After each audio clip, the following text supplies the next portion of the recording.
Good afternoon to all of you और आप सभी का स्वागत है ओजांग आईएएस में। आज जिस टॉपिक को हम पढ़ने वाले हैं वो है प्राचीन भारत में इंडस वैली सिविलाइजेशन यानी सिंधु घाटी सभ्यता। ठीक है, तो सिंधु घाटी सभ्यता आई थिंक चाहे यूपीएससी हो या स्टेट पीसीएस हो सबके सिलेबस में है ना। और इसमें क्या है, हम कॉन्सेप्ट समझने की कोशिश करेंगे और साथ ही साथ फैक्ट भी समझने की कोशिश करेंगे, क्योंकि हिस्ट्री में ये टॉपिक पढ़ने के टाइम बहुत सारे स्टूडेंट को कन्फ्यूज़न होता है कि हड़प्पा सिविलाइजेशन पढ़ने के लिए सिर्फ डेट्स और कुछ जगहें ऐसी होती हैं जिनके बारे में हमें पढ़ना है, याद करना है, रटना है, लेकिन ऐसा नहीं है। अब हम देखेंगे कि किस तरीके से इंडस वैली सिविलाइजेशन को पढ़ना चाहिए और कैसे उससे पॉइंट्स निकालने चाहिए, और ये हमेशा के लिए आपको ये कॉन्सेप्ट याद हो जाएगा। ठीक है, तो अब सबसे पहली चीज, अभी तक आप लोग क्या जानते हैं, आप लोग थोड़ा सा बताएं। इंडस वैली सिविलाइजेशन जब दिमाग में आता है तो क्या आता है? हम्म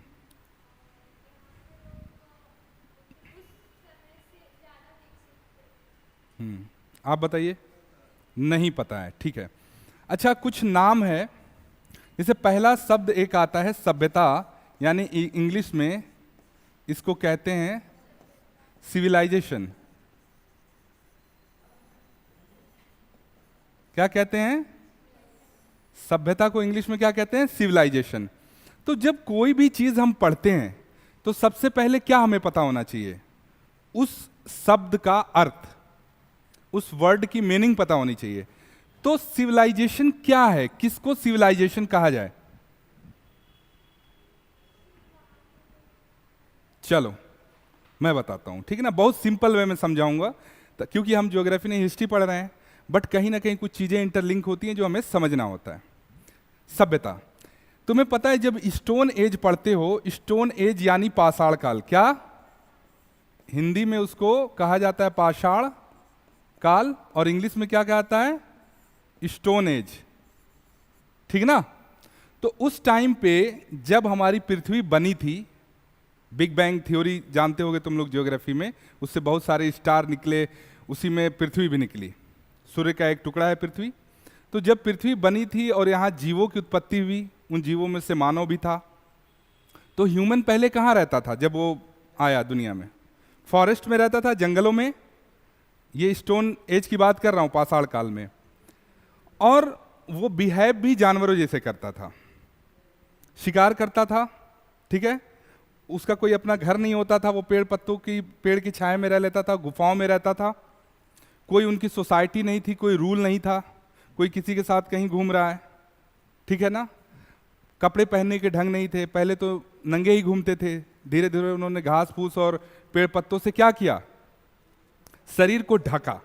यानी एक ऐसी फेज है जहां पे ह्यूमन क्या है? अनसिविलाइज्ड है, बर्बर है, असभ्य है ना। क्यों? कि वो आया है दुनिया में, अभी दुनिया डेवलप हो रही है और उसे किसी चीज का तौर तरीका नहीं पता है, वो वैसे ही जिंदगी जी रहा है जैसे एनिमल जीते हैं, ठीक है ना।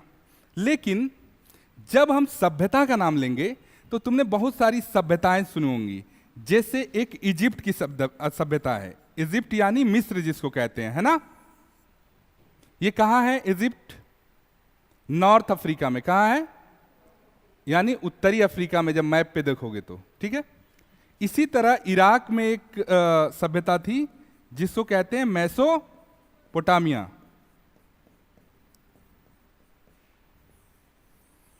और भारत में एक सभ्यता थी जिसको क्या कहते हैं? हड़प्पा। तो ये बात याद रखना, जब दुनिया का मैप आप देखोगे तो चाहे उत्तरी अमेरिका हो, चाहे दक्षिणी अमेरिका हो, चाहे यूरोप हो, चाहे एशिया हो, हर जगह बहुत सारी सभ्यताएं हुई थी। ऐसा नहीं था ये सिर्फ 3 सभ्यताएं थी, बहुत सारी सभ्यताएं थी। उन सारी सभ्यताओं में ये जो सिविलाइजेशन थी, ये तीनों, इजिप्ट, मेसोपोटामिया और हड़प्पा, ये बहुत ज्यादा फेमस हुई। क्यों फेमस हुई होंगी? इनकी क्वालिटी वैसी रही होगी, कुछ चीजें ऐसी हुई होंगी। लेकिन ये कभी भ्रम मत रखना कि दुनिया में सिर्फ केवल 3 ही सिविलाइजेशन थी, सिविलाइजेशन और भी थी, ठीक है। लेकिन अपने मूल प्रश्न पे आते हैं। एक तरफ हमने देखा कि इंसान स्टोन एज में क्या था, बर्बर था। ठीक, अब यहां से वर्ड निकालो, शब्द ही बहुत कुछ कह देते। क्या लिखा हुआ है, सभ्यता, इंग्लिश में सिविलाइजेशन। तो सभ्य का मतलब क्या होता है, सभ्य किसको कहते हैं हम, बताओ। बिल्कुल, दो इंसान को ले लो, एक इंसान वैसा है कि जो बिल्कुल जंगलियों की तरह रहता है, ठीक है ना, ना वो कोई रूल रेगुलेशन मानता है, ना सही से कपड़े पहनता है, ना सही से खाने का ढंग है, ना शिक्षित है, ना बौद्धिक है, कुछ नहीं है, वो बर्बर टाइप का है। आज भी बहुत सारे लोग ऐसे हैं। और एक पर्सन ऐसा है जो सोसाइटी में किस तरीके से रहना है, फैमिली में कैसे रहना है, एजुकेटेड है, और कोई भी काम वो बहुत मैनर में करता है, तो उसको हम क्या कहते हैं, सभ्य कहते हैं। सेम वही फार्मूला यहां भी अप्लाई होता है। यहां पे इंसान बर्बर है। अब जब धीरे धीरे वो बसना शुरू करेगा, वो फैमिली में जानेगा कि ये माता है, ये पिता है, ये बहन है, ये बच्चे हैं, इनके साथ ऐसे रहना है, वो शरीर को ढकने लगेगा, ठीक है, और धीरे धीरे बौद्धिक होता जाएगा, बौद्धिक विकास उसका होता जाएगा, और वो सभ्य बनता चला जाएगा, ठीक है ना। तो सिविलाइजेशन में क्या अंतर हो गया, मानव के रहने सहने तौर तरीकों में क्या हुआ, अंतर आया, ठीक है ना। इंसान एक समय पाषाण काल में बर्बर था, और जब हम सभ्यता वर्ड यूज करते हैं तो इसका मतलब सिंपल सा यही होता है कि ये इंसान जब सभ्य हुआ तभी हम क्या कहें उसको, सभ्यता कहें। अब आया समझ में, ठीक। अब जनरली जब एंशिएंट इंडिया में हम लोग इंडस वैली सिविलाइजेशन पढ़ते हैं तो उसमें होता क्या है, इन्हीं तीनों की ज्यादा बात होगी, इजिप्ट, मेसोपोटामिया और हड़प्पा, ठीक है। लेकिन हमें पढ़ना क्या है, हड़प्पा। चलिए, तो अब कुछ समझ में आया कि सिविलाइजेशन क्या होता है। ये जो शब्द होते हैं ये बहुत मायने रखते हैं। बहुत सारे लोग हिस्ट्री से मास्टर्स कर लेते हैं, बैचलर्स कर लेते हैं, लेकिन पूछो कि हिस्ट्री क्या है, सभ्यता क्या है, स्टेट क्या होता है, साम्राज्य किसको कहते हैं, डेफिनेशन नहीं पता है। बस क्या कर रहे हैं, मशीन की तरह भाग रहे हैं, रट लिया है और आगे बढ़ते जा रहे हैं, लेकिन उसका मीनिंग नहीं पता। हमें क्या करना है, हमें कॉन्सेप्ट फैक्ट दोनों तो याद रखना और ऐसे पढ़ना है कि ये शिक्षा हमारे जीवन में भी काम आ सके, ठीक है। चलिए आगे देखते हैं। तो हमें क्या पढ़ना था, इंडस वैली ना,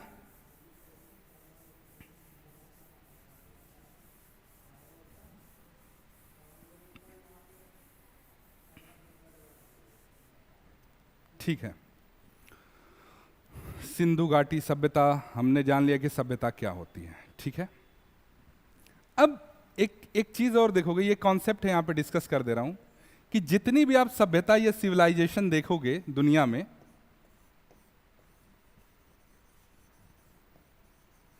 ये सिविलाइजेशन आपको ज्यादातर नदियों के किनारे मिलेंगे, ठीक है।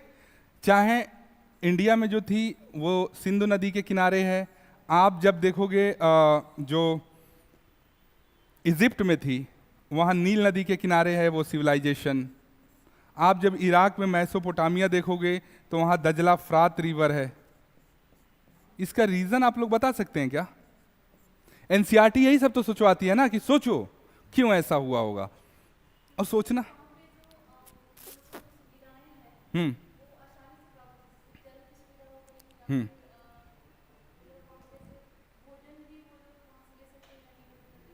बहुत अच्छा जवाब दिया। क्या नाम है आपका? रंजना।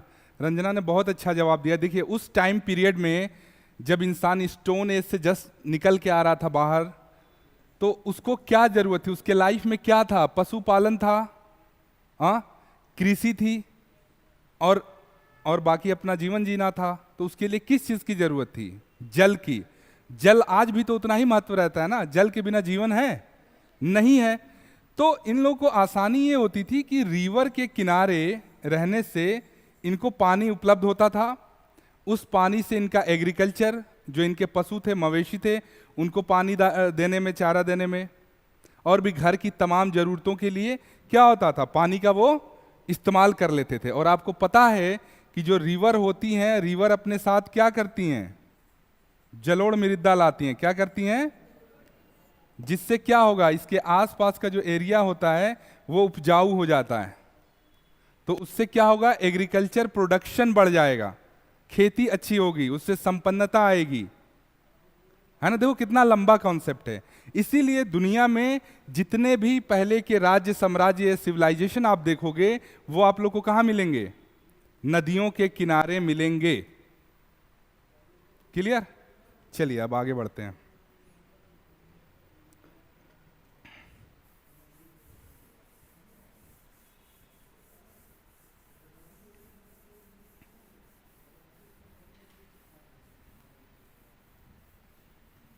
अच्छा, एक बात ये भी है, देखो उस टाइम पे लोगों ने क्या किया था कि एक जगह से दूसरी जगह जाना भी स्टार्ट कर दिया था, जैसे बिजनेस वगैरह के लिए, व्यापार के लिए, है ना। ठीक। तो सबसे पहले हम समझते हैं, ये मैप एक बना रहा हूं, उस पर ध्यान दो।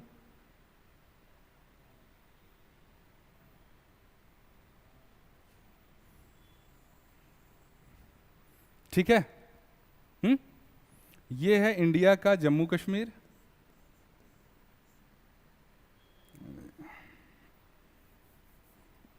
इसको शॉर्ट में JNK लिख देता हूं।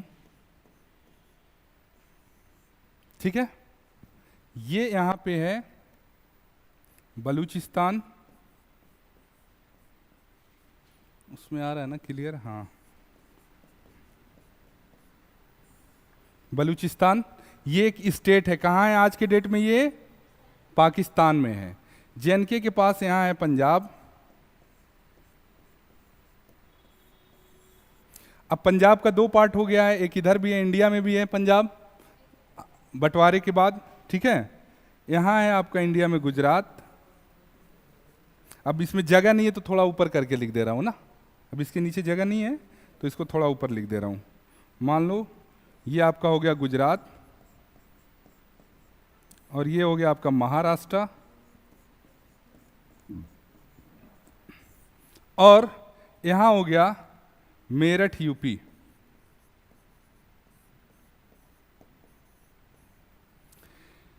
ये क्या चीजें लिख रहा हूं मैं कि ये जो सिंधु घाटी सभ्यता है उसका एरिया, ठीक है ना, उस एरिया के बारे में लिख रहा हूं। और इसमें सबसे इंपॉर्टेंट चीज क्या है? ये रिवर। क्या है? रिवर। इस रिवर का क्या नाम है?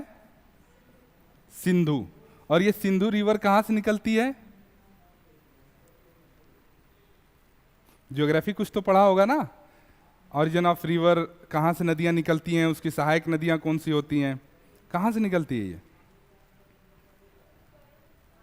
तिब्बत से निकलती है, जो अभी चाइना ऑक्युपाइड है, तिब्बत। वहां से ये रिवर JNK होते हुए ऊपर से, और ये नीचे पाकिस्तान में सिंध तक जाती है। इधर सिंध है, इधर बलूचिस्तान है। क्लियर? ठीक। अब सारी कहानी यही है। अब पहले एरिया देखेंगे हम। ठीक। तो सबसे नॉर्थ का जो एरिया था इस सभ्यता का, वो क्या था? जम्मू कश्मीर। ठीक है। सबसे साउथ का एरिया क्या था? महाराष्ट्र, दैमाबाद। यहां एक जगह थी दैमाबाद। सबसे वेस्ट की जगह क्या थी? बलूचिस्तान। यहां एक जगह सुतका गेंडोर, ये सबसे पश्चिमी। और सबसे पूरब में क्या था? आलमगीरपुर, मेरठ। क्या था? आलमगीरपुर। ये तो इसका फिजिकल एरिया हो गया। मतलब एक तरीके से देखोगे तो नॉर्थ इंडिया में, ठीक है, जम्मू कश्मीर, पंजाब, हरियाणा, पश्चिमी उत्तर प्रदेश, और उधर जाके पंजाब, सिंध, बलूचिस्तान और थोड़ा सा अफगानिस्तान का हिस्सा, इन एरियो में क्या था? सिंधु घाटी सभ्यता फैली हुई थी, उसका क्षेत्र था। ठीक। अब सवाल ये उठता है कि आखिर कैसे पता चला कि यहां पे एक सभ्यता है जो पहले रह चुकी है? कुछ आइडिया? अंग्रेजों का टाइम था जिसमें एक आर्कियोलॉजिस्ट था, उसका नाम था चार्ल्स मैसन। तो वो घूमते हुए पंजाब में, यहीं हड़प्पा है, इसको दूसरे कलर से कर देता हूं।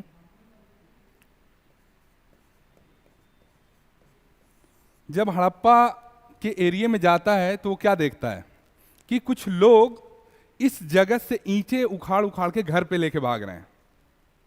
वो बहुत हैरान हुआ कि ऐसा क्यों, और वो लोग ये माने थे कोई ईश्वर का चमत्कार है कि जमीन से हमें ईंटें मिल रहे हैं, और ले जाके क्या कर रहे थे, वो घर बना रहे थे अपना।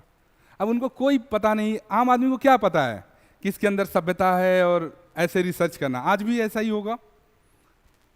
तो उसने देखा, और देखने के बाद उसने बहुत ध्यान नहीं दिया, मतलब उसको ये अंदाजा हो गया था कि यहाँ कुछ ना कुछ तो है, और बाद में यूरोप जाके उसने इस पे एक बुक भी लिखी, लेकिन ऑफिशियली कोई इस पे काम नहीं हुआ। तो अगर ये क्वेश्चन पूछता है तो पहले पर्सन कौन थे, तो कौन थे, चार्ल्स मैसन। कौन थे, चार्ल्स मैसन। ये ऑब्जेक्टिव में, पीसीएस में ये क्वेश्चन पूछता है। पहले पर्सन जो थे चार्ल्स मैसन थे। उसके बाद इसी पंजाब के हड़प्पा से एक रेलवे लाइन बिछाई जा रही थी कराची तक, ठीक है ना। तो हड़प्पा से कराची तक रेलवे लाइन बिछाई जा रही थी, तो उसमें बहुत सारे लोग काम करते होंगे, खुदाई होती होगी रेलवे ट्रैक बनाने के लिए। तो दो भाई थे जिनका नाम था ब्रंटन ब्रदर्स, ठीक है ना। तो ब्रंटन ब्रदर्स खुदाई में जब उनको ईंटें मिली यहाँ से हड़प्पा में, तब बहुत हड़कंप मचा, और वहाँ से ये बात फैली कि नहीं जी, कोई सिविलाइजेशन है उसके अंदर, ठीक है ना। ये बात फैल गई पूरे समाज में, लेकिन फिर भी कोई ऑफिशियल वहाँ पे काम नहीं हुआ। बस ये हो रहा था कि रेलवे खुदाई हो रही थी, ट्रैक बन रहा था, और वहाँ पे कुछ ईंटें पाई गई हैं, उसके नीचे कुछ खंडहर टाइप के घर हैं, लेकिन ऑफिशियली काम नहीं हुआ। ठीक, अब आते हैं आपके कनिंघम, ठीक है।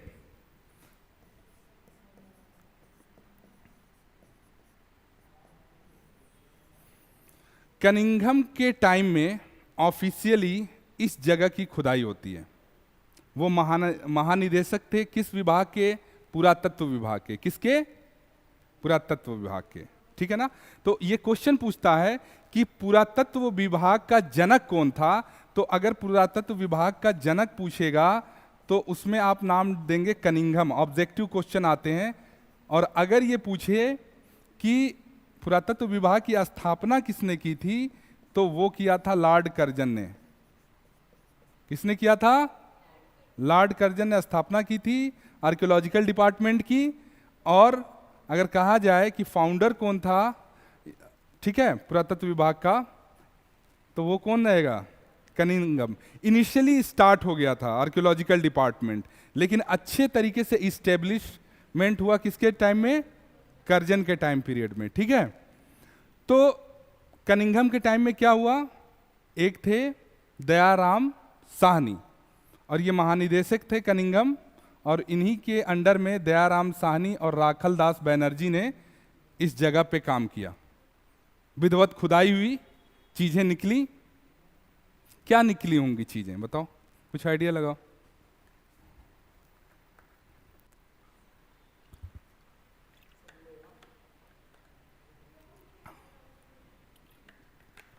लोहा क्या करेगा वहां लोहा तो तुम्हारा आएगा उत्तर वैदिक काल में ना, लेटर वैदिक एज में। हाँ,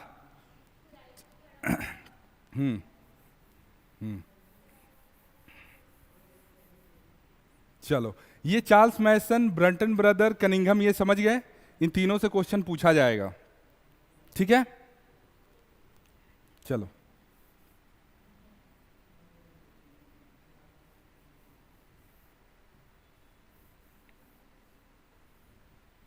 क्लियर। तो अब खुदाई हुई तो वहां से प्रकाश में आया कि यहाँ पे कोई एक सिविलाइजेशन है, उसकी विधिवत खुदाई हुई। तो खुदाई में क्या मिला, जैसे मान लो आज भी कोई कॉलोनी देखोगे, बहुत सारी कॉलोनियाँ, सोसाइटीज़ बनती हैं, तो उसमें गलियाँ हैं, लाइन से घर बने हुए हैं, कहीं पे पार्क होगा, ऐसे कहीं पे और सारी चीज़ें होंगी। तो ये सारे स्ट्रक्चर खुदाई में नीचे मिला, ऊपर की मिट्टी हटाई गई। और आपने अगर एनसीईआरटी पढ़ी होगी या बुक पढ़ी होगी, तो जो आर्कियोलॉजिस्ट होते हैं, पुरातत्वविद जो होते हैं, वो क्या करते हैं, इन्हीं चीज़ों पे रिसर्च करते हैं, ठीक है ना। जो जो चाहे वो बिल्डिंग्स हो या इंसानों की हड्डियां हो, और उसी से क्या करते हैं, हिस्ट्री को तैयार करते हैं। ठीक है, तो ये सारी चीजें मिली, अब पता चल गया कि इसमें सिविलाइजेशन है। चलो अब यहां से एक चीज और क्लियर होगी। अब जब सबसे पहले खुदाई हड़प्पा में हुई थी, तो इसी वजह से इस सभ्यता का नाम क्या पड़ा, हड़प्पा सिविलाइजेशन, यानी हड़प्पा सभ्यता। फिर अब कहोगे कि सर फिर सिंधु घाटी सभ्यता यानी इंडस वैली सिविलाइजेशन क्यों कहा गया, क्यों कहा गया होगा? हाँ, कि मैक्सिमम जो प्लेसेस पाए गए वो इंडस रिवर यानी सिंधु नदी के किनारे पाए गए थे। तो एक बात क्लियर हो गई कि इसका नाम क्यों इंडस और हड़प्पा कहा जाता है। क्लियर? कैसे पता चला यहां के बारे में वो भी क्लियर। ठीक, अब इससे आगे बढ़ते हैं। अब क्वेश्चन ये उठता है कि इसमें रहने वाले लोग कौन से थे, कहां से आए होंगे? क्योंकि जो इंडस वैली सिविलाइजेशन थी, इसमें इसको कांस्य सभ्यता भी कहा जाता है, कांस्ययुगीन सभ्यता, क्योंकि इसमें कांसे का प्रयोग हुआ है। इंसान ने सबसे पहले जिस मेटल का यूज किया था वो कौन सा है? तांबा है। कांसा कैसे बनता है? तांबे और टीन को मिला के, ठीक है ना। तो इसी कांसे की वजह से इसको कांस्ययुगीन सभ्यता भी कहा जाता है। क्लियर?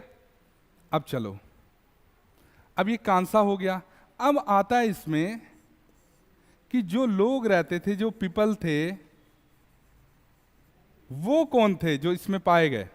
भाई लोग तो रहते थे ना शहरों में, तो थे कौन, कहां से आए थे?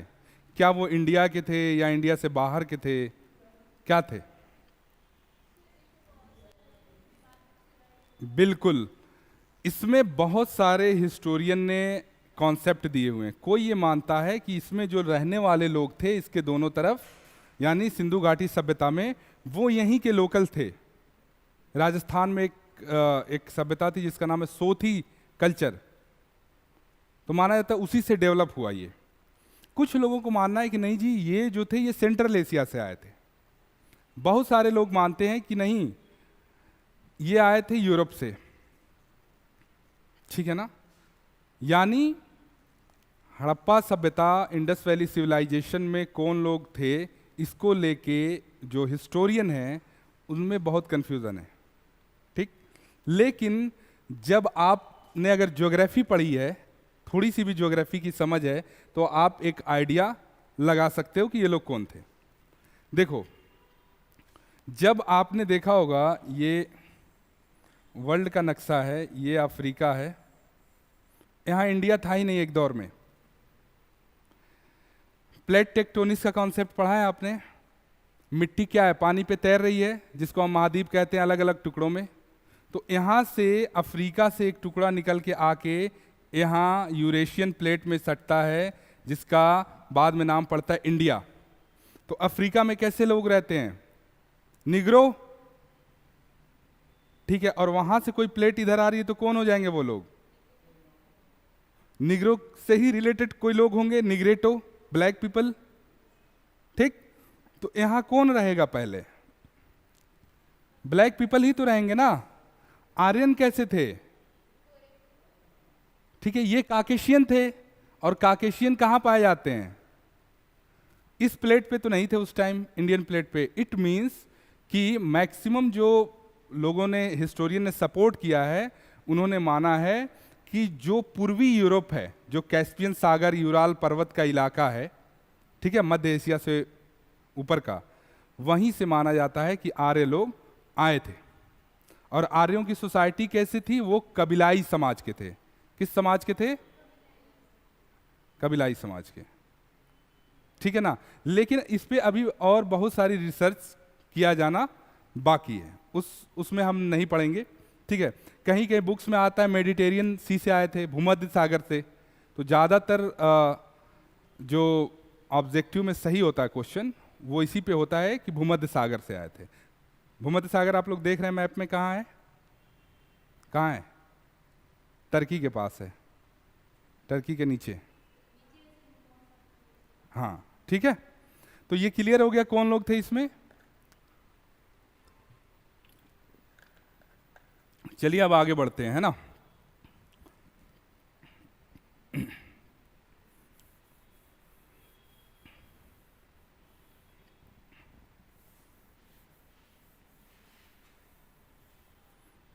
ठीक है, अब देखिए ये इंडस रिवर है ना,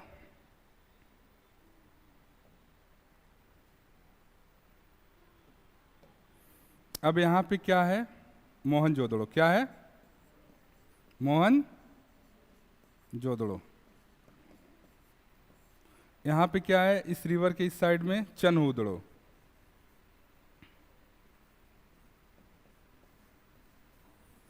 गुजरात में सबसे फेमस प्लेस कौन सा, लोथल। कौन सा था, और सूरत कोतदा,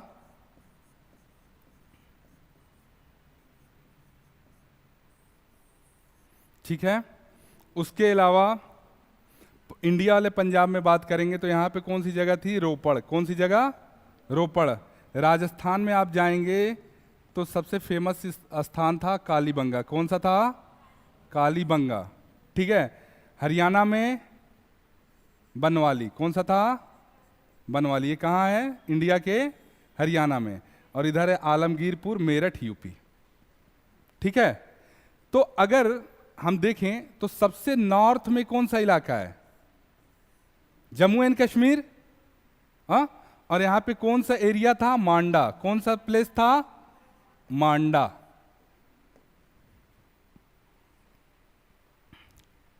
ठीक है। रिवर का भी नाम पूछ लेता है, तो रिवर कौन सी थी, चिनाब। कौन सी रिवर थी, चिनाब। और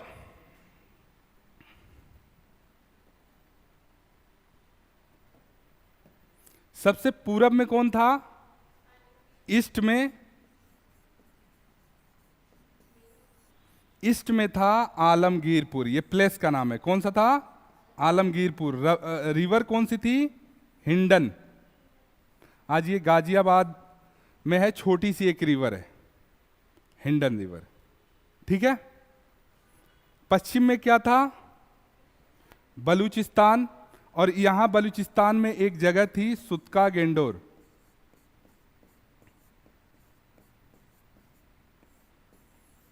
ठीक है। सबसे लास्ट नीचे महाराष्ट्र में क्या था, दैमाबाद जगह का नाम है।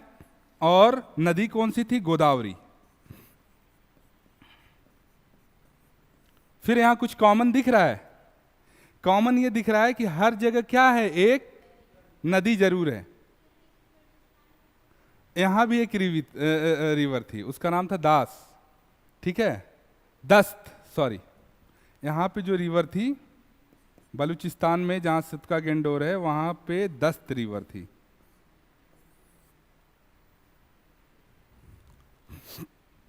हुआ क्लियर। तो अगर आपसे अब कोई पूछे कि इंडस वैली का सबसे उत्तरी जगह कौन था, तो सबसे उत्तर में क्या था, मांडा, जम्मू कश्मीर। रिवर कौन सी थी, चिनाब। सबसे पश्चिम में पूछे तो कौन सा जगह है, बलूचिस्तान में सुतका गेंडोर। और रिवर कौन सी है, दस्त। सबसे पूरब में पूछ ले तो जगह कौन सी है, आलमगीरपुर। और जिला मेरठ, यूपी। और रिवर कौन सी है, हिंडन। अगर सबसे साउथ में पूछेगा तो क्या होगा, दैमाबाद, महाराष्ट्र। और रिवर कौन सी है, गोदावरी, ठीक है। कभी कभी दूरियां भी पूछ लेता है, जैसे नॉर्थ टू साउथ की दूरी कितनी है, नॉर्थ टू साउथ की दूरी है 1400 किलोमीटर। कितनी है, और ईस्ट टू वेस्ट की कितनी है, 1600 किलोमीटर। कितना है, ईस्ट टू, नहीं सॉरी, वेस्ट टू ईस्ट की 1600 किलोमीटर दूरी है। यानी अगर आप सुतका गेंडोर से आलमगीरपुर आओगे तो कितनी दूरी पड़ेगी, 1600 किलोमीटर। और जम्मू कश्मीर से महाराष्ट्र के दैमाबाद जाओगे तो कितनी पड़ेगी, 1400 किलोमीटर। चलो, अभी तक हमने जाना कि इंडस वैली क्या है, कौन से लोग रहते थे, कैसे क्या हुआ, कौन सा सबसे उत्तर में है, कौन सा दक्षिण में है। अच्छा, एक पॉइंट और लिख लो, ये पेपर में पूछा जाता है कि टोटल एरिया कितना था, तो 13 लाख स्क्वायर किलोमीटर था, 13 लाख वर्ग किलोमीटर, ये पूरा हड़प्पा का एरिया था, क्षेत्रफल। और अगर ये पूछ ले कि दिखता कैसा था, हाँ, त्रिभुजा, यानी इसका आकार कैसा था, तो त्रिभुजाकार था। ये पॉइंट नोट कर लिया आपने। ये वो सारे पॉइंट हैं जो आपके प्रीलिम्स में पूछे जाएंगे। क्लियर? आगे बढ़ें। अब देखो इसमें क्या होगा। अभी तक तो ये सारी बातें थी कि चलो भाई इसका फिजिकल एरिया क्या है, कौन कौन सी जगह हैं, कितना विस्तार है। अब जैसे एक एक छोटे छोटे शहर को लेंगे, जैसे हड़प्पा को ले लेंगे, मोहनजोदड़ो को ले लेंगे, कालीबंगा को, और इन जगहों पे क्या क्या पाया गया उसको हम डिटेल में जानेंगे। ये एक बात हो गई। फिर हम जानेंगे कि हड़प्पा सभ्यता की राजनीतिक स्थिति क्या थी, पॉलिटिकल कंडीशन क्या थी, हड़प्पा सभ्यता की इकोनॉमी कैसी थी, वो प्रोडक्शन क्या करते थे, उनका एग्रीकल्चर कैसा था, उनकी सोसाइटी कैसी थी, रिलीजन कैसा था, और कैसे ये सिविलाइजेशन समाप्त हो गई। ठीक है ना? चलो, ये नोट डाउन कर लिया आप लोगों ने। ठीक, कुछ पढ़ा होगा आप लोगों ने, कुछ तो थोड़ा बहुत पढ़ा होगा। हड़प्पा की खोज किसने की थी? ठीक है, इसको पहले मैं इसको ये हटा दूं ना, हाँ,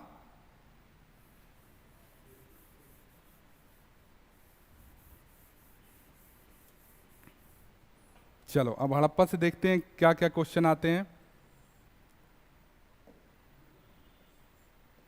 पहला पॉइंट क्या होगा कि हड़प्पा सिंधु नदी के किनारे पे है या चिनाब नदी के किनारे पे या रावी? जल्दी बताओ। पक्का?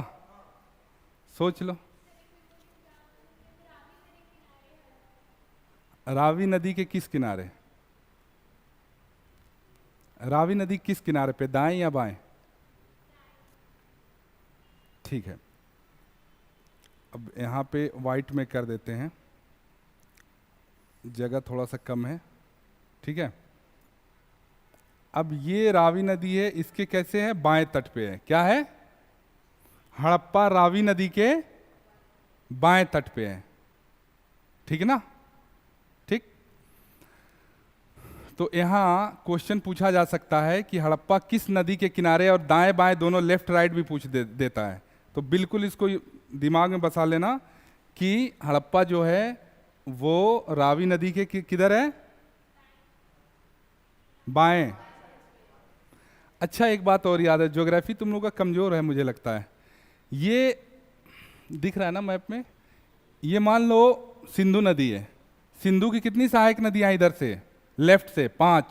कितनी है? 5। नाम याद है उनका? झेलम, चेनाब, रावी, सतलज, व्यास। इन नदियों का नाम नहीं सुना है?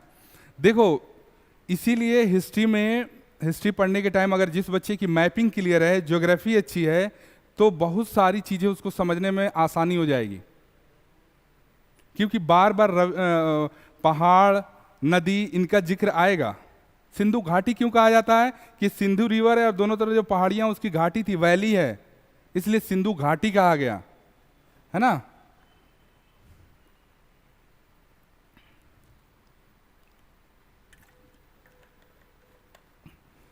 तो अब ये याद रहेगा, सिंधु घाटी की बाएं साइड से मिलने, इसमें सिंधु नदी में मिलने वाली नदियां सहायक नदियां, और दाहिने साइड से भी जो कुछ नदियां आके मिलती हैं, काबुल, कुर्रम, तो ये सब नेम आप लोग को याद रहना चाहिए। ठीक, फिर हड़प्पा में और क्या हुआ था कि चलो रावी नदी के बाएं तट पे, दूसरा पॉइंट क्या होगा, इसकी खोज किसने की थी? दयाराम साहनी ने। कब की थी? 1921 में। Dayaram Sahni, point number 2। ठीक है, नोट कर लो। ठीक, और 2 पॉइंट है। एक ये है पॉइंट नंबर थर्ड कि यहां से जो कर्मचारी होते हैं उनका आवास मिला था। क्या मिला था? कर्मचारियों का आवास। ठीक है। और पॉइंट नंबर 4, अब यहां पे जगह नहीं है, मैं बोल देता हूं, लिख लो। स्त्री के गर्भ से निकलता हुआ पौधा। ठीक है, ये 4 चीजें हड़प्पा में मिली थी। और भी कुछ चीजें मिली थी, जैसे अन्नागार वगैरह भी था, लेकिन क्वेश्चन ज्यादा यहीं से पूछे जाते हैं। अच्छा, एक चीज और यहां पे समझ लो, शायद वो कंफ्यूजन रह जाए। जैसे मान लो हमने मोटा मोटा देखा, पहले पाकिस्तान नहीं था ना, पाकिस्तान तो इंडिया में ही था, तो हमारा बॉर्डर कहाँ तक था? यहाँ ईरान तक था। कहाँ तक? ईरान तक। अब ये पूरा नॉर्थ इंडिया में एक सभ्यता है, तो इसमें जम्मू कश्मीर आज जो है वर्तमान में वो ही है, अफगानिस्तान का कुछ इलाका था, पंजाब था, बलूचिस्तान था, सिंध था, इंडिया में राजस्थान, गुजरात, महाराष्ट्र और पश्चिमी उत्तर प्रदेश। लेकिन इस सिविलाइजेशन की कैपिटल कौन सी थी, राजधानी कौन सी थी?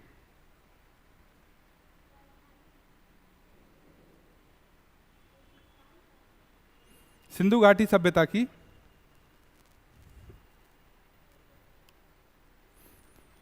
मोहनजोदड़ो और हड़प्पा दोनों, इनको जुड़वा राजधानी कहा जाता है। तुमने देखा भी होगा, बुक्स में लिखा होगा। ठीक है ना।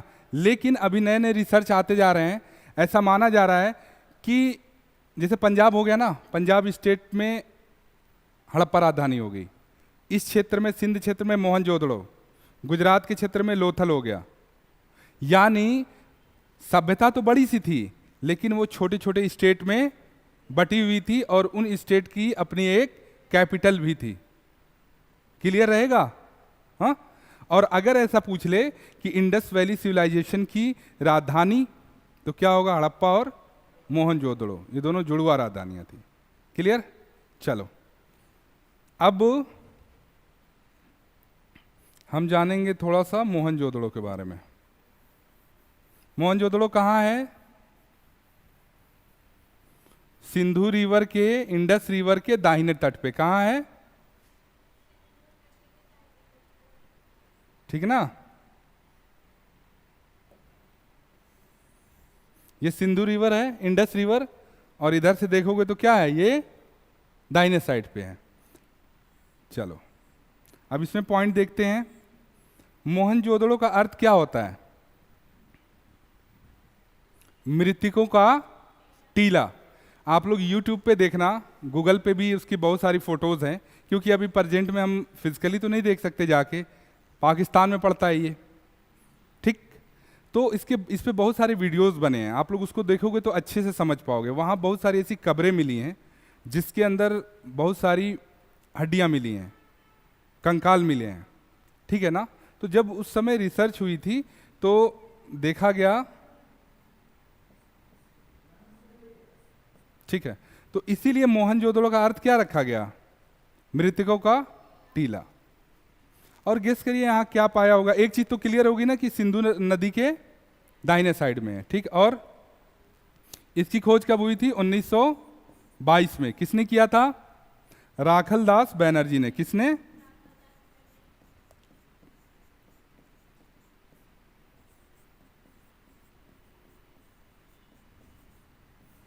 ठीक है, नोट करिए।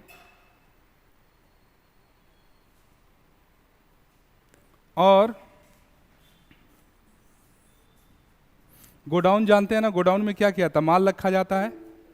ठीक है, हाँ, तो इसमें अन्नागार पाया गया, बहुत बड़ा अन्नागार। वो अन्नागार का मतलब क्या था? कि जहां अनाज बहुत बड़े पैमाने पे रखा जाता। आज भी देखते होंगे जो गवर्नमेंट के हर डिस्ट्रिक्ट में रहता है, जहाँ पे किसानों से अनाज लेके कलेक्ट किया जाता है मंडी में, है ना। तो वैसे ही अन्नागार था, और यहीं मोहनजोदड़ो में स्नानागार भी पाया गया था।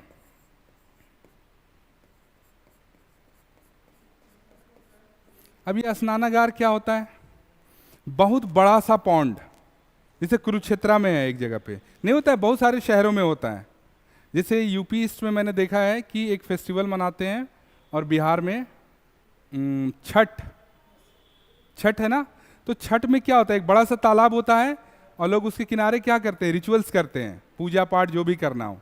तो वैसे ही एक स्नानागार कहाँ था, मोहन जोदड़ो में, ठीक है।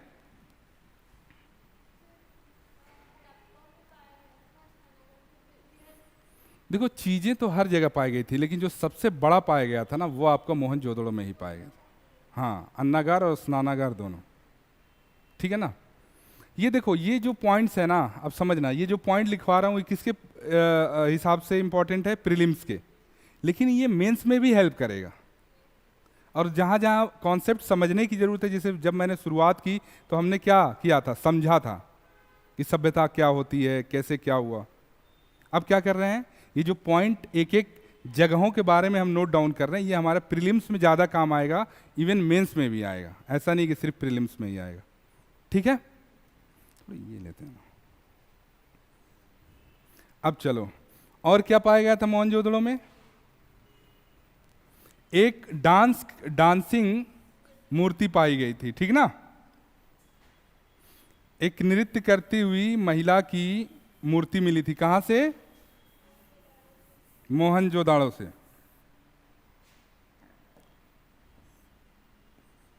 नृत्य करती हुई वुमेन यानी महिला की मूर्ति मिली थी, ठीक है। इसके अलावा एक योग के मुद्रा में एक पुजारी बैठे हुए थे, योग के मुद्रा में, उनकी भी मूर्ति मिली थी।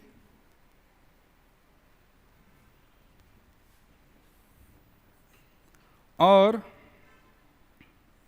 पशुपतिनाथ किसको कहा जाता है, शिव जी को, उनकी भी मुद्रा में एक मूर्ति मिली थी यहां पे, ठीक है। तो ये चीजें कहां मिल रही थी, मोहनजोदड़ो में।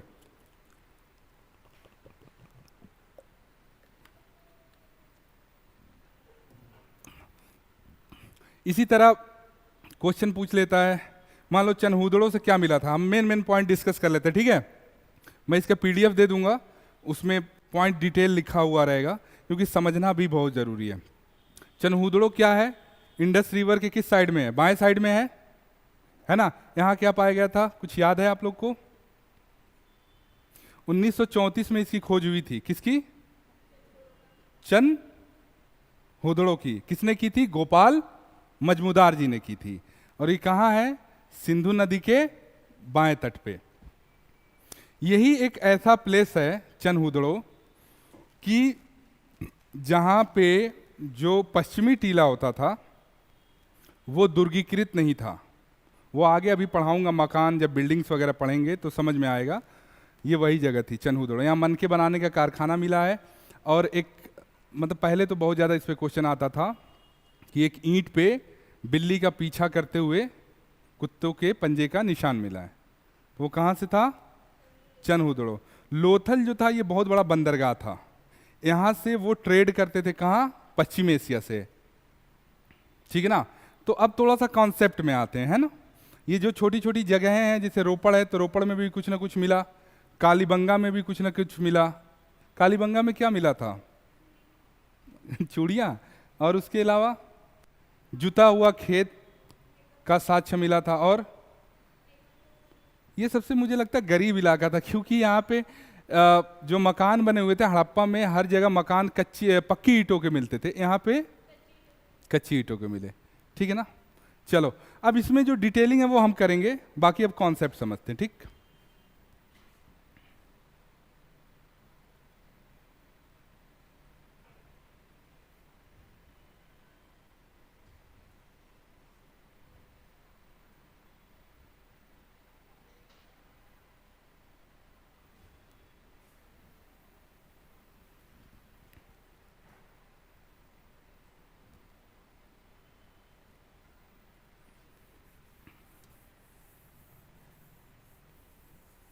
चलो अभी तक तो हम जगहों को देख रहे थे, अब आते हैं उनके बारे में, समाज के बारे में जानते हैं।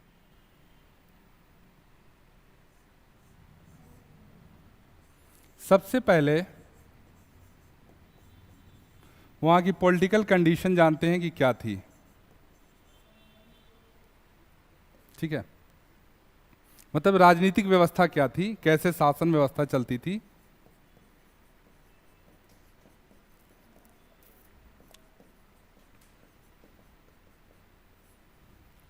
तो हड़प्पा, अभी आप लोग को पता है कि वो कबीलाई समाज था, ठीक है ना। कबीलाई समाज से थोड़ा सा डेवलप समझ लो। नगरीकरण तो था, लेकिन आज जो नगरीकरण देख रहे हो, अर्बनाइजेशन जो आज देखते हैं, उसमें उसमें बहुत अंतर था। वो एक बेसिक शुरुआत थी, ठीक है ना। और वहाँ के सोसाइटी में एक अपर कास्ट थी, अपर क्लास थी, कास्ट नहीं, अपर क्लास, मीडियम क्लास था और लोअर क्लास था। किसमें? हड़प्पा के समाज में, ठीक है ना। और जो शासन था, वो शासन किसके हाथ में था? तो शासन था व्यापारी वर्ग के हाथ में। किसमें? व्यापारी वर्ग ही सत्ता पे कंट्रोल करते थे। क्यों करते थे? क्योंकि उसमें कोई राजा वाला उस तरह का कॉन्सेप्ट नहीं था जो बाद में आया। जब साम्राज्य आएगा तो साम्राज्यों में देखेंगे कि एक स्पष्ट रूप से राजा होता है, उसकी बड़ी सी आर्मी होगी, तमाम शासन प्रशासन होता है। यहाँ भी था, लेकिन बहुत बेसिक वे में था। और जैसे मिस्र और इजिप्ट की सभ्यताएं, इजिप्ट और मेसोपोटामिया में देखेंगे तो वहाँ पे प्योर राजा था। और वो कौन होता था? पुरोहित ही राजा, जो पुजारी था वही राजा था। लेकिन यहाँ अलग कॉन्सेप्ट था, यहाँ पुरोहित थे समाज में, लेकिन वो राजकाज नहीं देखते थे। राजकाज देखता था क्या? कोई दिक्कत क्या लगाना? नहीं, ये 2 पार्ट में जाएगा। हाँ, ये आज हाफ हम लोग पढ़ेंगे और फिर हाफ और, क्योंकि अगर बेहतर ढंग से समझना है, मैं तो शॉर्टकट में ख़त्म कर सकता हूँ, लेकिन मैं ये चाहता हूँ कि एक बार बेहतर ढंग से आप लोग समझें, ठीक है ना। तो इसलिए ये चैप्टर हम लोग 2 पार्ट में पढ़ेंगे। आज जितना कवर हो रहा है हो जाए, देन सेकेंड पार्ट। तो क्या था? जैसे आज देखते हो तो आज आपके प्रधानमंत्री होते हैं, यानी नेता होते हैं एक तरफ, ठीक ना। ये हो गए आपके नेता, फिर यहां हो गए अधिकारी, यही सारे लोग मिलके चलाते हैं ना शासन व्यवस्था। तो उस टाइम का नेता कौन था? व्यापारी। क्यों? कि आप आगे देखेंगी, जब इंडस वैली सिविलाइजेशन के बारे में पढ़ेंगी तो हड़प्पा सभ्यता के लोग लड़ाई झगड़े में बहुत विश्वास नहीं करते थे। वो लोग बिजनेसमैन टाइप के आदमी थे। तो इसलिए उनका नेता कौन होगा? व्यापारी होगा, ठीक है।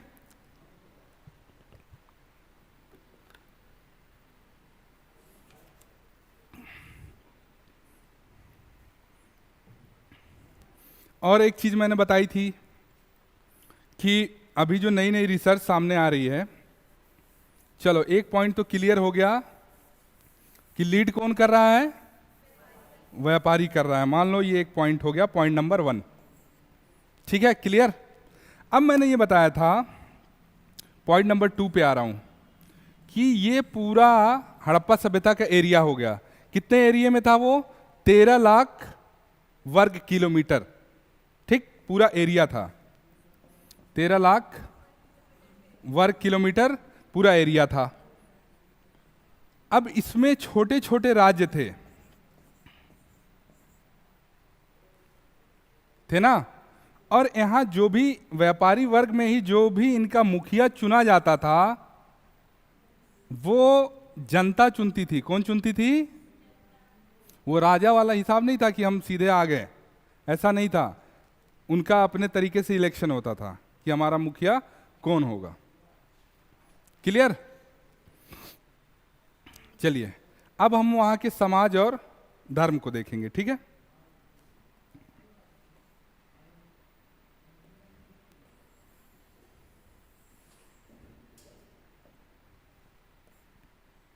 पॉइंट नंबर 2 है कि हड़प्पा सिविलाइजेशन का, हाँ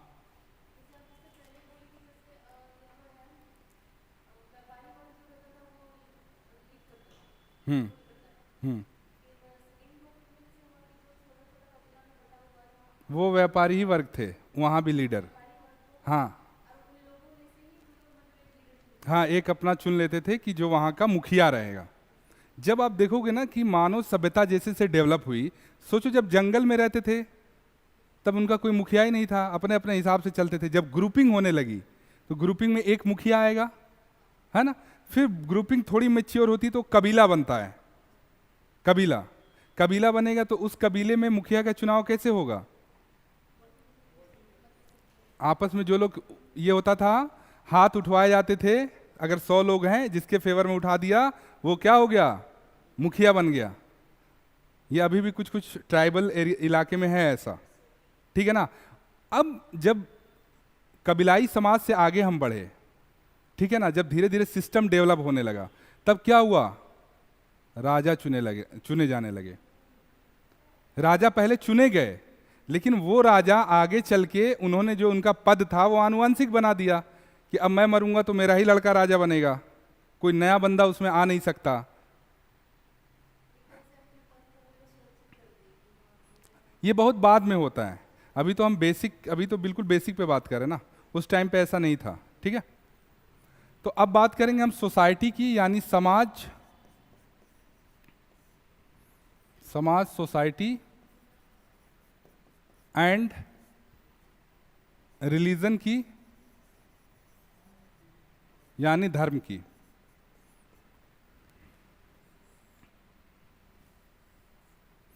तो अब समाज में आप लोग को एक पॉइंट तो पता है कि शहरीकरण तो था, शहरीकरण तो था, लेकिन आज के जैसा नहीं। वो कबीलाई ही समाज था जो थोड़ा सा डेवलप था। ये पॉइंट क्लियर हो गया। दूसरा पॉइंट, वो एकमात्र ऐसी सभ्यता थी यहां, मुझे लगता भारत की, जो मातृसत्तात्मक थी, यानी जिसको लीड कौन कर रही थी? महिलाएं, जहां महिलाओं का दबदबा था। हमारी आज भारत की सोसाइटी में और बहुत सारे किंगडम आए, बहुत सारे राजा महाराजा आए, बहुत सारी और साम्राज्य आए। कौन लीड करता था? मेल। पितृसत्तात्मक किंगडम था। वहां पे क्या था? मातृसत्तात्मक मतलब क्या होता है? महिला प्रधान।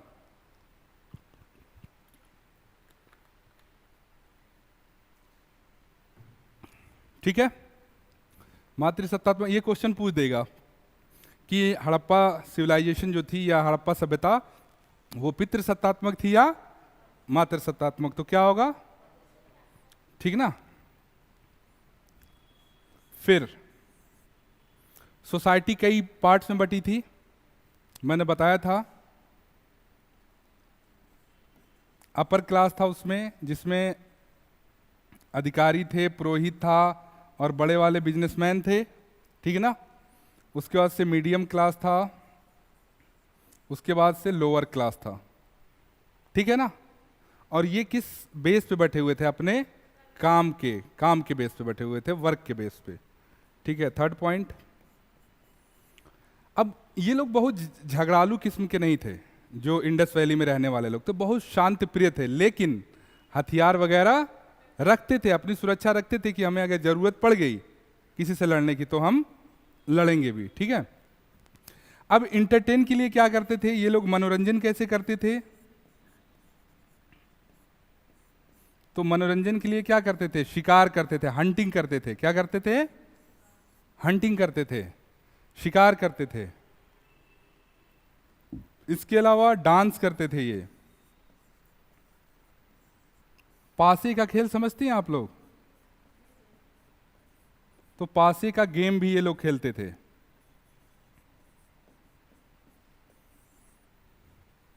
तो ये पॉइंट में क्वेश्चन दे देता है कि इंडस वैली के लोग मनोरंजन के लिए क्या करते थे। तो ये 3-4 पॉइंट हो गए।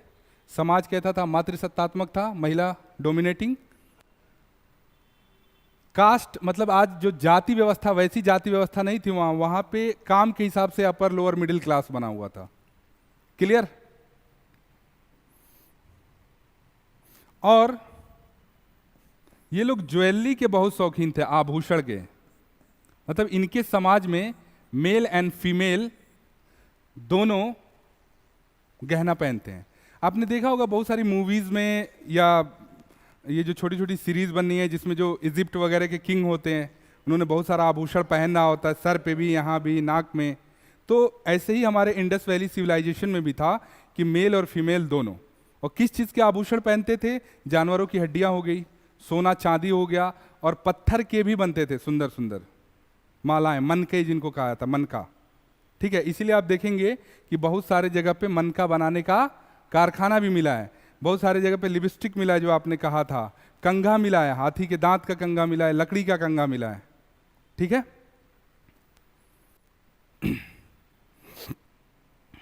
हो गया ये। अब ये तो क्या थी, सोसाइटी। अब देखते हैं रिलीजन ना। ये नोट डाउन कर लिया आप लोगों ने? अब हम जानने की कोशिश करेंगे कि आखिर वो धर्म को कैसे मानते थे इंडस वैली के लोग, धर्म को लेके उनका क्या कॉन्सेप्ट था।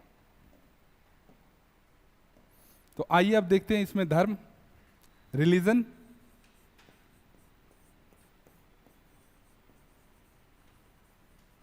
कुछ आइडिया लगाइए कि उतने पुराने टाइम में लोग कैसे धर्म को मानते होंगे। क्या तब धर्म था भी कि नहीं था, आज से 4-5 हजार साल पहले?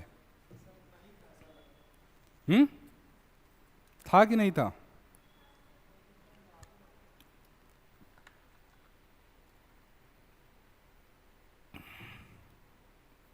कुछ आइडिया नहीं? चलिए देखते हैं, पहले समझ लेते हैं। मान लो जब इंसान जंगलों में रहता था, ये साइंटिफिक बता रहा हूं ना, किसी भी चीज धर्म को दो अप्रोच से समझा जाता है। एक तो धर्म के सिद्धांत पे समझा जाता है कि जो धर्म कह रहा है हम उसी हिसाब से धर्म को समझें, और एक समझा जाता है तर्क पे, साइंस पे। तो जब इंसान, बहुत सारी सभ्यताओं में ऐसा हुआ है, सिर्फ हड़प्पा में नहीं, जब जंगलों में रहता था, जब उसका दिमाग बहुत डेवलप नहीं हुआ था, बहुत सारी चीजें नहीं जानता था, तो जैसे बिजली कड़की तो उनको लगता था ये कोई बहुत बड़ा अभिशाप है। कहीं अगर वो ऐसी जगह रह रहे हैं जहां वोल्केनो फटा, ज्वालामुखी, तब भी वो डरते थे। और बहुत जगह ये कॉन्सेप्ट डेवलप होने लगा कि अरे ये ईश्वर ने या कोई एक महाशक्ति है जो हमसे नाराज है, तो अब क्या करें, उनको बलि चढ़ाएं। तो बहुत सारी सभ्यताओं में इंसानों को फेंक दिया जाता था ज्वालामुखी के अंदर, भेड़ बकरियों को डाल दिया जाता था, डर कि हम ये कर देंगे तो ये फिर से वोल्केनो नहीं फटेगा। बारिश हो रही है, बिजली कड़क रही है, कहीं बिजली गिर रही है, उसका भी डर, उसको भी पूजने लगे। पेड़ पौधे उनके काम आते थे, किस चीज में? खाने में, खाने के लिए, लकड़ी का घर बनाने के लिए, शरीर ढकने के लिए। तो उन्होंने पेड़ पौधों को भी एक ईश्वरीय रूप मानना शुरू कर दिया। तो आप देखेंगे दुनिया की बहुत सारे सिविलाइजेशन में लोग क्या करते हैं, नेचर की पूजा करते हैं। किसकी पूजा करते हैं? नेचर की पूजा। और नेचर को क्या कहते हैं? प्रकृति, प्रकृति की पूजा। तो दुनिया की जो मैक्सिमम सिविलाइजेशन थी, जो मैक्सिमम सभ्यताएं थी, वो किसकी वर्शिप करती थी? नेचर की। अब नेचर को उन्होंने मानव रूप भी देना स्टार्ट कर दिया। कैसे? मान लो नेचर में एक ये सांप है, ठीक है ना? तो बहुत, अब हम ह्यूमन है ना, मैं अगर किसी चीज को, तुम लोगों ने कॉमिक्स वगैरह पढ़ा है, नागराज और ये करके पहले आती थी, अभी भी बहुत सारी कॉमिक्स आती हैं, या बहुत सारे वीडियोस, गेम्स बनते हैं सांपों पे। तो देखा होगा कि उसमें सांप को इंसान जैसे दिखाया जाएगा, उसकी पूंछ सब रहेगी, वो बिहेव करेगा, उसका स्ट्रक्चर ह्यूमन जैसे होगा। बहुत सारे वुल्फ यानी भेड़ियों पे मूवीज बनी है जिसमें भेड़िया इंसान के रूप में रहता है। तो इंसान ने अपनी इमेजिनेशन से क्या किया कि एनिमल्स को भी इंसानी रूप में बनाना शुरू कर दिया, है ना? तो यहां भी क्या होगा, जब वो नेचर में क्या किया आ जाएगा, पेड़ पौधे आ गए, एनिमल्स आ गए सारे, और जो भी प्राकृतिक घटनाएं होती हैं वो सारी आ गई, तो उनको ये लोग मानवीय रूप में पूजने लगे। ठीक है ना। अभी तुम देखोगे कि मान लो यहाँ तो खैर कॉन्सेप्ट दूसरा है, लेकिन जो गणेश जी हैं उनका कहीं ना कहीं स्ट्रक्चर एलिफेंट से मिलता है, ये वाला पोर्शन फ्रंट वाला।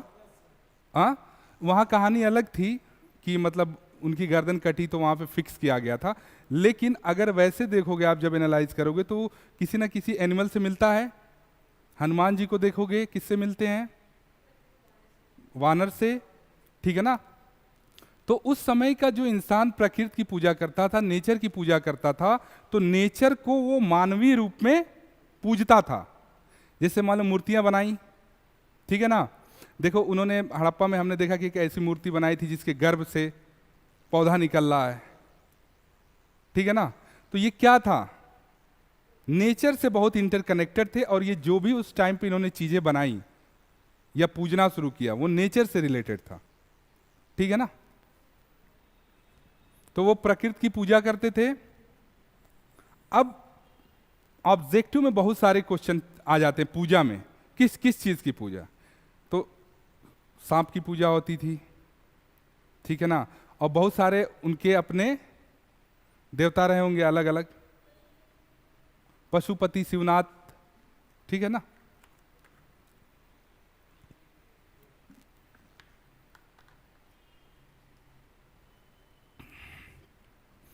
और ये क्या करते थे? इन सारी चीजों की ये मूर्तियां बनाते थे। क्या बनाते थे? मूर्तियां बनाते थे, मिट्टी की, लकड़ी की, है ना। लेकिन एक चीज देखना कि हड़प्पा सिविलाइजेशन में मूर्तियां मिली हैं,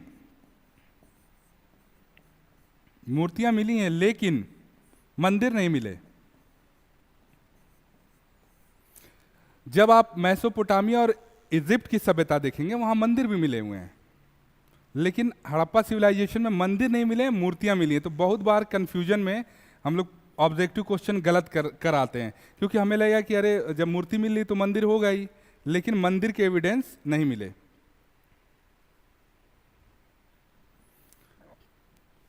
और जाहिर सी बात है ये लोग जब बलि देते थे तो हवन कुंड मिलेगा ही।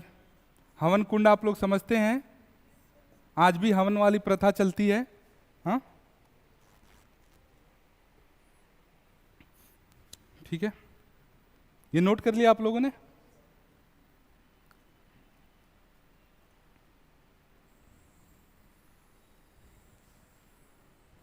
अच्छा, एक चीज इससे समझ में आई, कैसे कैसे चीजें डेवलप हुई, है ना। कैसे कैसे आस्था, कैसे कैसे बिलीफ सिस्टम, कैसे कैसे ईश्वर।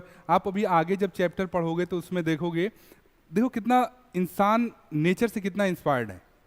आंधी के देवता, पानी के देवता, आग के देवता, यानी प्रकृति की जितनी चीजें हैं सबके देवता हैं, ठीक ना। चलो अब रिलीजन में और देखते हैं। हमने 3 पॉइंट देख लिए ना, अब 4th पॉइंट देखते हैं, ठीक है। नींद आ रही है तुम्हें? जो वो अंतिम संस्कार क्या होता है? अंतिम संस्कार यानी जब इंसान की डेथ होती है तो ये लाशों को गाड़ते भी थे और जलाते भी थे। तो गाड़ेंगे तो कब्र मिलेगी, ग्रेव। हाँ, अच्छा जरा अब थोड़ा सा यहाँ एक लॉजिकल सोचना। क्रिश्चियन रिलीजन में, इस्लाम में गाड़ा जाता है, हिंदुइज्म में जलाया जाता है, और भी बहुत सारे उसमें जलाया जाता है, लेकिन ये कैसी एक सिविलाइजेशन थी जहां ये दोनों था? क्या उसमें रिलीजन था? हाँ, फिर अब देखो, ये समझना, बहुत बारीक चीज समझा रहा हूं। जब दुनिया की बहुत सारी सिविलाइजेशन को आप पढ़ोगे, मैं रिलीजन पे जा ही नहीं रहा हूं, अभी सिर्फ सिविलाइजेशन की बात कर रहा हूं, तो उन सारी सिविलाइजेशन में ये दोनों पद्धति मिलती है। किसमें? सिविलाइजेशन में। मैं धर्म की बात ही नहीं कर रहा हूं। कबीलाई समाज में ये पद्धति पहले से थी कि वो इंसानों को गाड़ते भी थे और जलाते भी थे, ठीक है ना। चलो देखो, मैसोपोटामिया में देख लो, इजिप्ट की जो सभ्यता है, ममीज बनाते थे, मम्मीज पता होगा ना? मम्मीज पता ही नहीं तुम्हें? वो चलो बता देता हूँ शॉर्ट में। उस टाइम पे ये था कि जो भी मर जाता था वहाँ पे इजिप्ट में, जिनकी डेथ हो जाती थी, तो लाशों पे लेप लगाया जाता था और कपड़े से कवर्ड कर दिया था, जिससे बहुत लॉन्ग पीरियड तक वो लाशें सुरक्षित रहती थी। और उनके साथ गहने, खाने का सामान और बहुत सारी चीज़ें रखी जाती थी। अब जिसकी जैसी औकात है, मान लो कोई बहुत बड़ा किंग मरता था तो उसके साथ ज़्यादा चीज़ें रखी जाएंगी, गहने, सोने, आभूषण, सब कुछ। एक गरीब आदमी मरेगा तो थोड़ा कम रखा जाएगा। तो बताओ, अब आज के ज़माने में तुम्हें ममीज़ नहीं पता है, तुम थोड़ा सा गूगल पे इजिप्ट की जो सिविलाइजेशन थी मिस्र की, उसके बारे में पढ़िएगा। बाकी मैं कभी क्लास में उस पर भी थोड़ा सा जिक्र करूँगा, ठीक है? अच्छा, इस सोसाइटी में जादू टोना, तंत्र मंत्र ये भी था, ठीक है?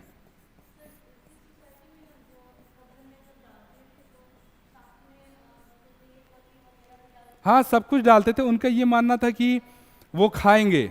हाँ, भेड़ बकरी, उनके पेट एनिमल्स जो डॉग वगैरह होते थे वो भी कब्र में डाल देते थे, ठीक है ना? तो ये भी था। अंतिम संस्कार की दो पद्धति थी इंडस वैली सिविलाइजेशन में। जादू टोना था, बहुत सारे ताबीजों के साक्ष्य मिले हैं। और ऐसा माना जाता है कि योग की जो पद्धति, जो योगा की अभी बात होती है, देखा है योगा इंटरनेशनली कितना मनाया जाता है? कब है योग दिवस कब मनाया जाता है?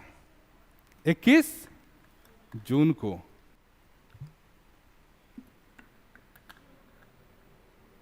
क्लियर हो? हाँ, 21 जून को। तो योग क्यों मनाया जाता है? ऐसा क्या है योग में कि मतलब उसको इंटरनेशनली इतना फेमस होना चाहिए? हेल्थ के लिए बहुत बेनिफिशियल है। जैसे हेल्थ की बहुत सारी एक्सरसाइज हैं, बहुत सारी कैटेगरी है एक्सरसाइज की, उसमें एक कैटेगरी योग की, एक तरह का मेडिटेशन है, जिससे आपका मेंटल और फिजिकल दोनों के लिए बहुत बेनिफिशियल है। तो आपने इंडस वैली सिविलाइजेशन के समाज और रिलीजन को समझ लिया? आया कुछ समझ में? ठीक है ना? अब इसमें क्या होता है, थोड़ा सा डिटेल में जब आप लोग पढ़ेंगे, या तो नोट्स में मैं दे दूंगा, उसमें देख लेना, बुक्स में भी रहता है कि अब छोटी छोटी बातों का उसमें क्वेश्चन बनेगा, ठीक है ना? कि क्या वो अग्नि पूजा करते थे कि नहीं बंद करते थे, ठीक है? ठीक, जादू टोना था कि नहीं उस समाज में, ठीक है? इस तरह क्वेश्चन बनेंगे। तो ये सारी चीजें आप लोग थोड़ा सा याद रखेंगे, ठीक? अब आइए एग्रीकल्चर और पशुपालन देख लेते हैं। आज का ये लास्ट टॉपिक है।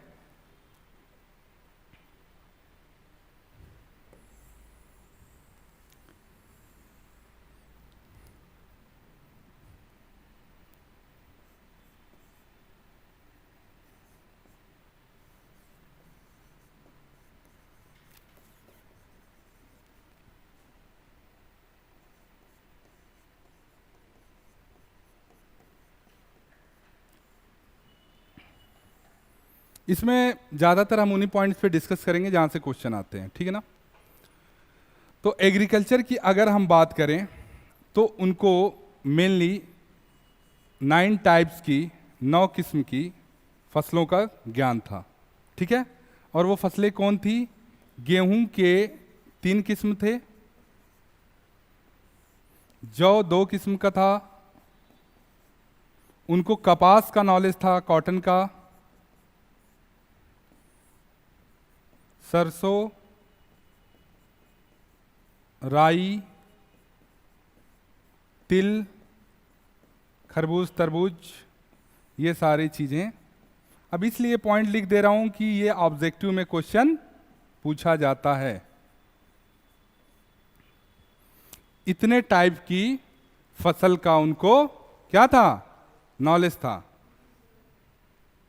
और जब हम कपास की बात करते हैं तो दुनिया की शायद संभवतः सिंधु घाटी सभ्यता यानी इंडस वैली सिविलाइजेशन ऐसी सभ्यता थी कि जिसने सबसे पहले बार कपास का उत्पादन किया। इसीलिए वेस्टर्न जो यूरोप के लोग थे, इस एरिया को सिंडन कहते थे, कपास के वजह से। ठीक है ना, सिंध था इस इलाके का नाम, कपास होता था, तो कपास के इलाके को उन्होंने क्या कहा, सिंडन कहा। क्या कहा, सिंडन। अब कपास जब उगाते होंगे तो कहीं ना कहीं कपास का व्यापार भी करेंगे, कपड़े का व्यापार भी करेंगे। आगे जब आप उनकी आर्थिक कंडीशन पढ़ेंगे, इकोनॉमिकल कंडीशन पढ़ेंगे, तो उसमें वो सारी चीजें आएंगी। और इसमें क्वेश्चन आता है चावल को लेके, तो इसका भी एविडेंस मिला है लोथल से। ये हाँ, चावल के बारे में लोथल में इसका एविडेंस मिला है। और एग्रीकल्चर से ही रिलेटेड चीजें हैं। ये हटा दूं, हो गया, या इधर लिख दूं? चलो पॉइंट नंबर 4 कि हल मिला है, जुते हुए खेत का भी प्रमाण मिला है। जुते हुए खेत का प्रमाण कहाँ मिला है, कालीबंगा में, कालीबंगा राजस्थान। हल का भी प्रमाण मिला है, लेकिन ये हल किसका था, लकड़ी का था। किसका, लकड़ी और संभवतः पत्थर का था, लोहे का तो था नहीं। ठीक है ना। हाँ, बनवाली में मिट्टी का, इसका लकड़ी का हल मिला है खिलौने के रूप में। ठीक है ना।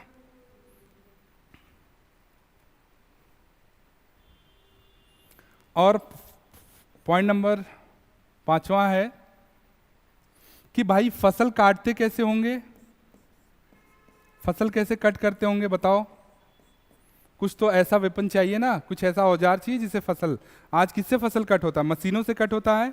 मशीनों से पहले हंसिया होता था, कुछ इस आकार का ऐसे होता था, ऐसे करके, है ना, इससे कटिंग होती थी। उस टाइम भी ये था, लेकिन ये किस चीज का था, पत्थर का था, पत्थर और हड्डियों का बना रखा था। हाँ, कांसे का भी, देखो कांसे का उन्होंने यूज किया, लेकिन बहुत बड़े पैमाने पे यूज नहीं किया था। कांसे बनाने की विधि जानते थे, उससे उन्होंने कुछ बर्तन, कुछ औजार बनाए, लेकिन बहुत बड़े पैमाने पे नहीं, वो बहुत लिमिटेड था। ठीक है, चलो, तो हंसिया से काटते थे वो।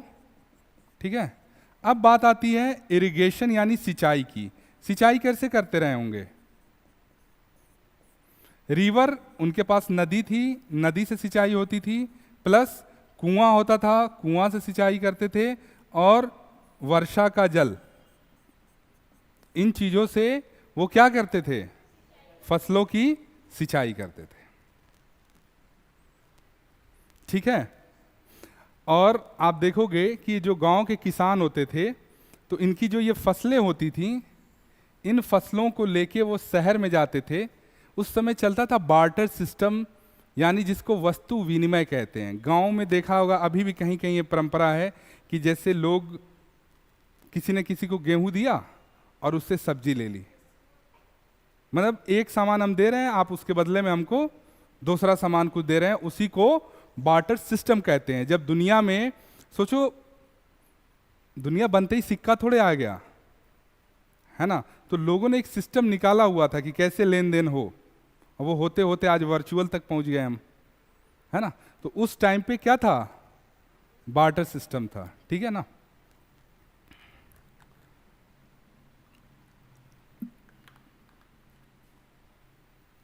अब चलो इसी में पशुपालन में बता दे रहा हूं।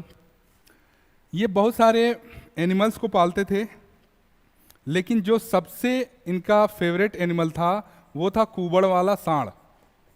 आपने देखा होगा ना, जो हड़प्पा की बहुत सारी स्क्रिप्ट है या जो मुहरें पाई गई हैं, उस पर एक सांड बना हुआ है, बैल। नहीं देखा है? अरे जिन जो नहीं होते, आपने गाय देखी है नॉर्मल, मेल और फीमेल दोनों, उसके कंधे पे उठा हुआ होता है कुबड़ वाला, तो वो सांड इनका बहुत फेमस था।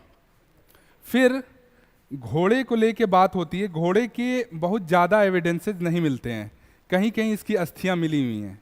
जैसे सूरत कोतदा एक जगह है, वहाँ पे घोड़े की अस्थियां मिली हुई हैं, लेकिन प्रॉपर वे में घोड़े का यूज जो किया था सबसे ज़्यादा वो आर्य संस्कृति में था। ठीक है ना, रथ वगैरह, और उससे वार भी करते थे, उसी से चलते भी थे। ठीक है।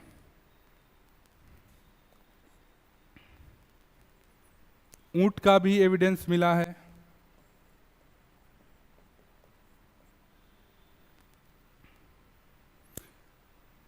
लेकिन अगर इसमें पूछा जाए कि सबसे ज़्यादा वो किस पे फोकस करते थे, मतलब मेन उनका क्या था इकॉनमी में सबसे ज़्यादा रोल, तो वो था एग्रीकल्चर का। किसका था?